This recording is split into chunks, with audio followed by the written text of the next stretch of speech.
This is Larry Culpepper. I love college football so much that I went ahead and came up with the idea of the playoff for it.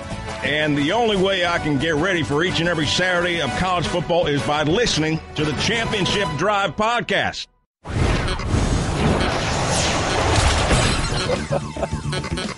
What do you want from me? Showed up. What do I want from you? It's over. I want it to be over for you right now, Bill Plaschke. Take a lightning bolt. Take the rest of the show off. We've got Gutierrez. We've got Isola. We got Plaschke. Should we run a three-man weave? Yes. Who knows? Let's go around the horn today. To the final. And also. We're not good enough to overcome these things. It's Freeman, and they didn't get there. 24-yard attempt. Oh, boy, that too. 10 topics, one winner, and Plaschke at minus 108 for the rest of eternity. It's not his lowest. It's Around the Horn, the show of competitive banter. Here's Tony Reale. A celebration 71 years in the making. The Cubs going to the World Series. Pablo Astorre with his hot fire take. Oh, come on, Pablo. You guys are all getting mutes for Pablo. Bob Ryan, are you going to let the Cubs enjoy this like they are, or are you with Pablo Turd in the Punch Bowl Torrey? That heartbreaking failure could be right around the corner. First of all, I wish we could ask Plaschke what he thinks.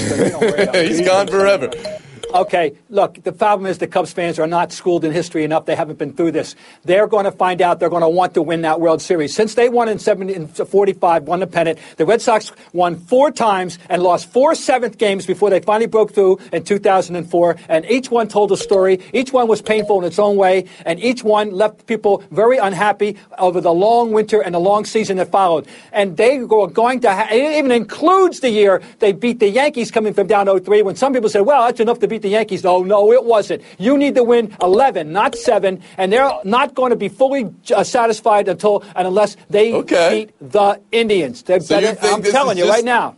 You think you want more? You need more if you're Chicago. They have How to about beat you, the Frank Indians Isola? to fully justify it. Bob, they want, I get it. I think the players, the organization, but I think the fan base, look at the way they reacted after that game. They acted like your Boston Red Sox fans did when they finally beat the Yankees and finally won a World Series. But you have to get to this point. So I think all these years of not making it, I think for the fan base, believe it or not, they're acting like they're satisfied. But John Lester, John Lackey, who've been in World Series, obviously Ben Zobrist, Joe Madden, the manager, for them, they want to get there. But you can tell, what city has ever reacted like this to making it to a World Series? We haven't seen this in a long time. And you think it was deserved? You think they should be reacting like this? Absolutely. All right, how about you, Israel Gutierrez? That, by the way, is the type of Bill Plaschke appearance that everybody likes. But I will say this: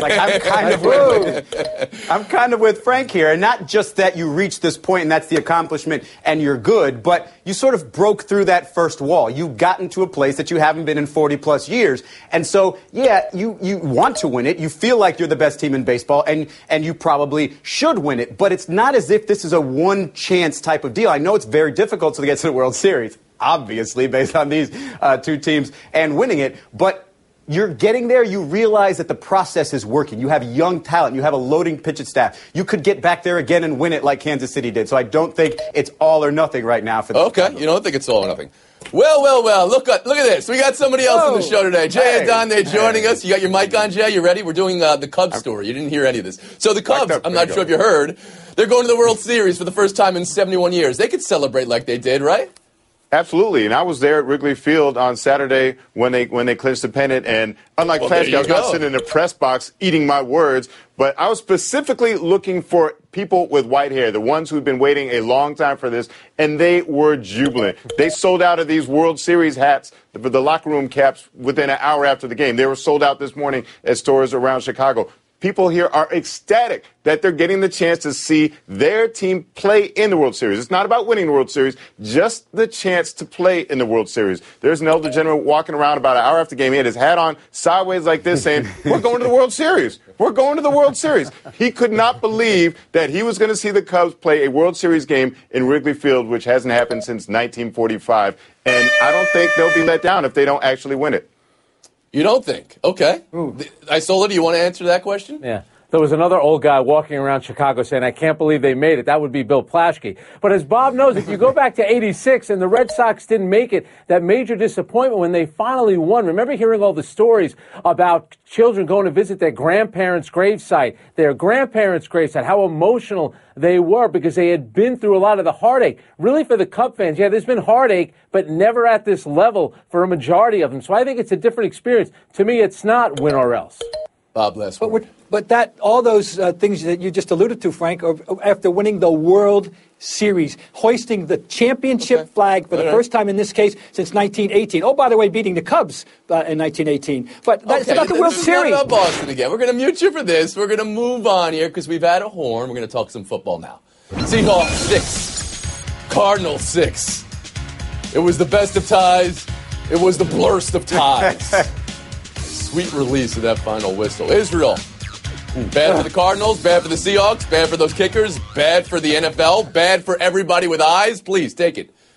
It was certainly bad for those kickers, and I think it was really bad for Bruce Arians, where you tie a game, which kind of feels like a loss at that point, especially with their expectations, the way the season started, and you're blaming it on penalties that weren't called when, if you read reviews from other former officials or people of the know, yeah, those weren't penalties. So, yeah, it's a bad look for him. It's a bad look for the kickers. I will say this, it's in terms of just the quality of the game. There has been a lot of good football this NFL season. Last year, I was kind of down on the quality. This is just one of those games where it's, hey, defense heavy, offense not great, but it is a bad sign, however, again, when you're the Cardinals and you have Tyrann Mathieu sitting there talking about, hey, the offense needs to step up, the defense did their part, and that's very, very, very frustrating. Okay, but I'm going to stop you right here. You thought this was good football.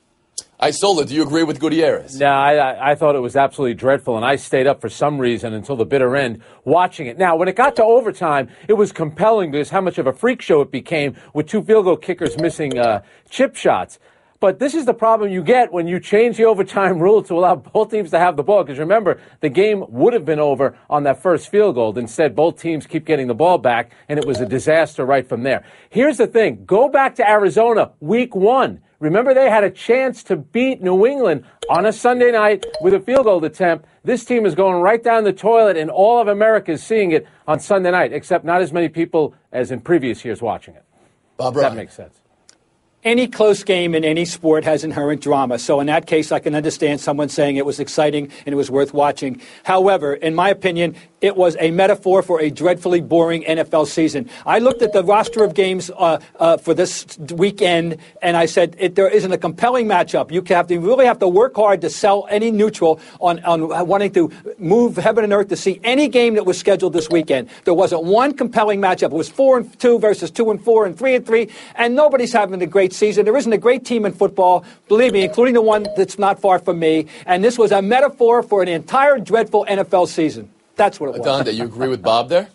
No, because I'm not going to make the extension, the leap from bad offensive football to bad football. That was great defensive football that we saw out there. Guys like Cliff Averill and Earl Thomas on the Seahawks making great plays. It's doing them a disservice and discrediting them to say that was a terrible football game. They played great, and I can appreciate that, particularly given the way the rules are tilted toward the offense now. To thrive under those circumstances says a lot about them. And it's bad, though it's a bad sign for the Seahawks, though, going forward, that Russell Wilson is not a threat right now. Certainly not a dual threat. He's on track to rush for less than 100 yards this season after basically rushing for 500 yards or more throughout the first few years. He has been injured for a few games, especially with and it's showing, and it's really hurting the Seahawks. Israel after the horn. Yeah, to Bob's point, though, the ratings, I think, have fallen, yes, but I think that's more a result of last year's quality of games. This year, there's been a lot of great games. That San Diego-Atlanta game had a great ending yesterday. If this game was at 4 instead of by itself in the prime time, we wouldn't be making this big of a deal out of it. I don't know. Ratings are down. Everybody's looking for reasons, but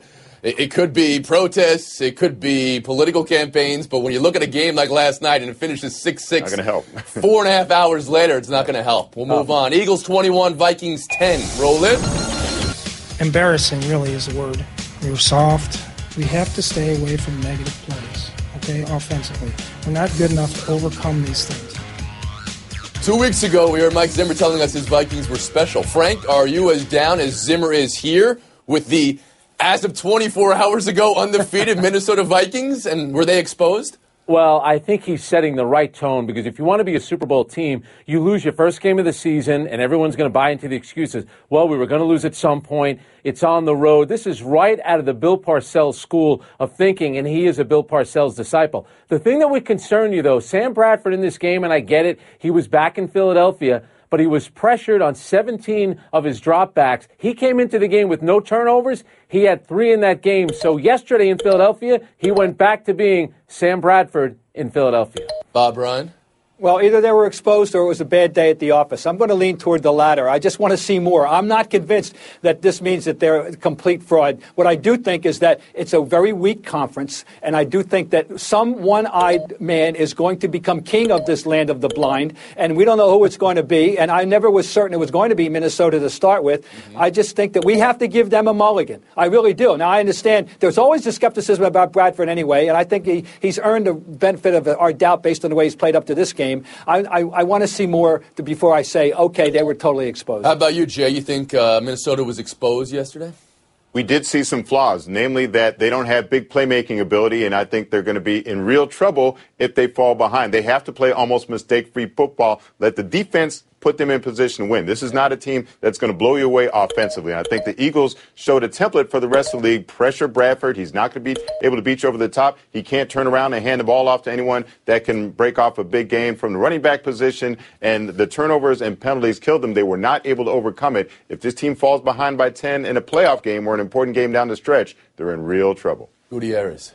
Yeah, I think where people talk about them being exposed is the idea that the offensive line just isn't any good. And then when you have Sam Bradford back there, who's not exactly great at, handling pressure and handling pain by getting hit, if you will. He's a little, he gets a little worrisome because of his knee injury. That's not going to be helpful. And down the road, that's just going to, teams are going to find an easy way, if you will, to get to Sam Bradford. And you could tell Mike Zimmer knew this was coming. During the off week, Tony, he had this is how he used to motivate them. Okay, the 5-0 team took a bunch of stuffed animals, stuffed cats, slit their throat, threw red paint on them and said, fat cats get slaughtered. So it was a message about complacency, but I'm getting a feeling that Mike Zimmer, based on those post-game comments, wants more toughness, too. Not giving points to that at all, but thank you for sharing. We've been horned. If you're going to say they're overrated and you're going to say Philly's overrated, and what you just said about Arizona and Seattle, what are you saying about the NFC this year? That's Mike said a first and goal from the 33 at one point yesterday. We're taking a break. Buy ourselves next. The Dondays in the lead. What do you think of that, Bill Blaschke? Hey. It's over. College football lives here. The Florida Gators sit high atop the SEC East, allowing only 12 points a game. Second in the nation. This week it's the annual showdown with Georgia in Jacksonville, one of the most prominent rivalry games in college football. 3rd and 4, here comes the blitz. Intercepted! Coverage begins Saturday at 2:30 Eastern on ESPN Radio. Buy or sell. College. How many takes did you give the TV when you saw Penn State 24, Ohio State 21? Double take? Triple take? 3. It drops them to number 6. But, Adonde, with Nebraska and Michigan looming on schedule, how bad is life right now for Ohio State? The path isn't bad. They can still find a way back to the playoffs, but the trending downwards is what's bigger issue. The fact they lost this game, that they were very vulnerable the week before against Wisconsin. This doesn't look like a team that's playoff ready, even if they're playoff possible. Israel? It's a good thing they don't have to be playoff ready just yet, J.A. But according to the Football Power Index, FBI, there is a 3% chance that 4 or more teams go undefeated for the rest till the end of the season. Therefore, you got a 97% chance that a one-loss team will go in. Ohio State with one loss would mean they beat Michigan and Nebraska. They'd be it. Isola. Guys, we know how it works. There are certain teams like Alabama, Ohio State that are allowed to lose in August, September, and October, and it doesn't impact them later on. If they beat Michigan, they'll get in. One quick thing from that game. Remember Joe Paterno's great teams always had great special teams? They won on special teams. A little nod to Joe Pa there. Bob Ryan. I got to make it 4 for 4. I don't think there's any question in anybody's mind that if they went out, they would be one of the 4. And I don't care if West Virginia were to go undefeated. You'd have to take them over an undefeated team like that. Buy or sell 2. Chargers 33, Falcons 30. Atlanta can't blame this one on pass interference, and here it is in overtime. 4th and 1 from their own 45. The brief and wondrous life of Dan Quinn, and this is how you lose her. Here's how the stats break down. 0.49 win percentage going for it, 0.50 win percentage punting. Dan Quinn said he had a gut feeling, Israel. Buy or sell Dan Quinn's gut? I'm going to buy his gut. I'm going to sell his eyes and his brain for actually calling that play on 4th and 1 after the timeout there. So I give him credit for being bold, but you got to make that a combination of bold plus a good play call. Come on. Isola. That's right, Izzy. And believe it or not, they have a guy by the name of Julio Jones on the team. How about getting him the ball? Yeah. Or how about Matt Ryan doing what Tom Brady, my guy Brady, always does? Take a little step to the left, dive for the first down, as opposed to going backward. Terrible play call. So you thought it was a bad play call, but you agree with going for it on 4th I don't mind going for like it. Run a better play. How about you, Bob Ryan? It was essentially 50-50, and I'm a guy who's always believed in the aggression and being aggressive in these matters. I'm not going to fault him either. But, yes, if he had Tom Brady, he could have sneaked it, but he doesn't, and he didn't, and that's too bad. Adonde. Might have been 50-50, but don't you want to make the opponent go at least 50 yards to get into field goal range? This was like electing an onside kick to start overtime under the old sudden death rules. I mean, why? What was the upside there? If you get it, you still first down. It's still the ball in your territory. You're still going to probably have to punt later on. So why not punt then and let your defense take care of things? Terrible. So your gut right now, Israel, the Falcons just had 2 losses as bad as you can have them. Does that kill them or make them stronger? A little bit stronger. Those are 2 bad losses. They'll bounce. Isola? I think they're going to be okay, but that is a Brian? setback loss. Was never sold on them. Sorry. Okay. Adonde, how about you? Still got that weak division, so they'll be okay. Buy or sell 3, Geno Smith, torn ACL out in his return to the lineup, out for the year. Ryan Fitzpatrick reviving himself from his interception-induced coma, getting the win, and, quote, when the owner stops believing in you and the GM stops believing in you and coaches stop believing in you, sometimes all you have is yourself, end quote. Frank, buy or sell Fitzpatrick saying that, and can they give him the job after he said something like that? Well, you know the way these Harvard guys operate, Pablo Torre. Here's the thing about Ryan Fitzpatrick. He knows that he's got the support in the locker room, and there's a sense in New York that this was from up above, because after they lost on national TV to the Cardinals, they had to make a move. Ryan Fitzpatrick still gives them the best chance to win. I give him credit. He called out everybody, the coach, the GM, and the owner. Bob Ryan? Well, when you throw 6 interceptions in a game as he did earlier this year, you ought to keep your mouth shut the rest of the year. Now, that's for sure, okay? But what choice did I have? If they thought the 2 kid quarterbacks they had could play, they'd be playing. They don't, and they're not. Donde? Exactly. I mean, the guy that couldn't beat him out is now injured. So he feels entitled when he's thrown 11 interceptions to 6 touchdowns so far this season. There's no reason any of the people above you should believe in you. You haven't given them reason to believe in you. But guess what? You've given them the opportunity to play you just because the other guy got hurt. Donde? You appreciate it. For a smart guy, he's kind of a dummy. Like this is kind of a selfish thing to say because it isn't just about you, Ryan Fitzpatrick. I bet you if you asked Ryan Fitzpatrick, he'd say, all those interceptions, not my fault. Exactly, because it's not just about you. So leave this on the side. You want to complain to somebody, complain to your friends and teammates, but don't do this in the media because you look like a dummy and you're throwing your teammates under the bus too. Well, Israel, Bob Ryan, I'll give you this. You outscored Bill Plaschke by about 130 points. Not good enough. We're going to the showdown. We're going to the showdown. Don, they're making a brief appearance and making the showdown with Isola We're going next. to the showdown. The Cubs, the Indians, Game 1 of the World Series. It's gone. Anthony Rizzo with a home run. It's the beginning of a historic fall classic. The Indians are looking to end a World Series drought dating back to 1948, while the Cubs' last title, 1908. It all begins in Game 1. Coverage begins Tuesday at 7 Eastern on ESPN Radio and on the ESPN app. Presented by AutoZone. Adonde Isola showdown. Of the 4 Case Keenum interceptions with an English accent, this one. Oh, bloody hell. Crikey. Communication breakdown, always the same. Jeff Fisher says he'd bench a receiver before Keenum, and Jared Goff's going to play when they feel he's ready. Jay, is Fisher playing this one right? No, because Fisher has to realize that no matter how well his starting quarterback is playing, eventually there's going to be a regression to the Keenum, right? I mean, think, a game and a half ago, he was in the midst of 19 straight completions in a row consecutively, and then bad interception to end that game, and then 4 interceptions this week.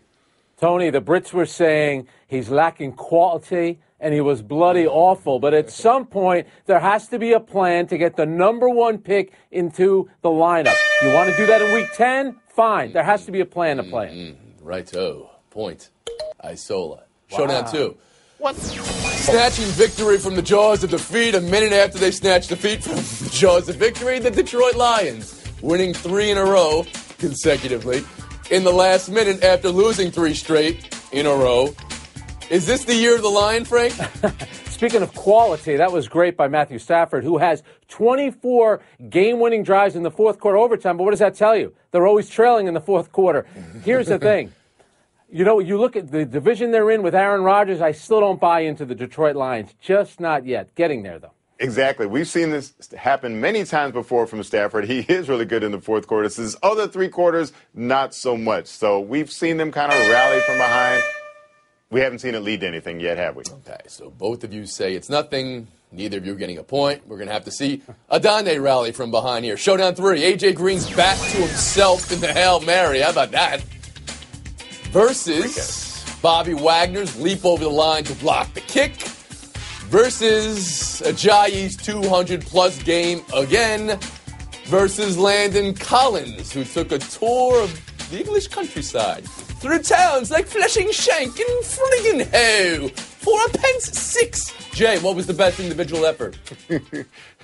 They were all better efforts than that attempt at a British accent from you, but I'm going with Ajayi because, I mean, it was the body of work, not just for this game, but 2 weekends in a row. He put in a lot of work. Give him the award. The Brits would have called A.J. Green's catch absolutely brilliant, but it was Bobby Wagner's play, jumping over, blocking the kick, and that was the big controversial play all weekend. Absolutely. That's the play. Isola.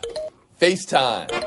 Go away, Chicago. We're sick of hearing from you. All right, we know the NBA season starts tomorrow. One of those teams is the Warriors. Very good story in ESPN.com just a couple of days ago about the whole Draymond Green situation. There was somebody quoting their organization saying they played like cowards in Game 7. So all of a sudden, Joe Lacob saying we're light years ahead of everybody else. You're just like a lot of organizations. You lose, and you're looking to blame people. That's why the San Antonio Spurs, when they lose, they don't blame anybody. They go home and figure out how to make it work. You see Draymond Green kicked again? What's up with that? 23.5-hour break. See you tomorrow. LeBron, Kyrie, Kevin Love, and the Cavs begin their title defense. Cleveland! Against Carmelo, D-Rose, and the Knicks. Coverage begins Tuesday at 6:30 Eastern on ESPN Radio and now on the ESPN